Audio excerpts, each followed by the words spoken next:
Okay, yun po si Winter. Si Winter. Ito naman yung si Summer. Si Summer, yan.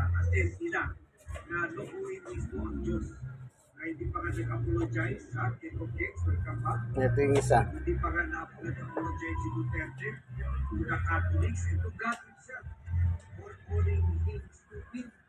And then ngayon, sinasabi naman nila ang Diyos. Kami talaga ang laro ng mga ito.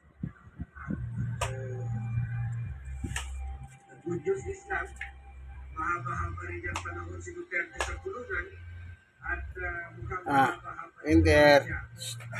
Winter, tingin dito. Ayan silang dalawa. Ito ang aking dalawang alaga, pare po sityo. Si Summer at Winter.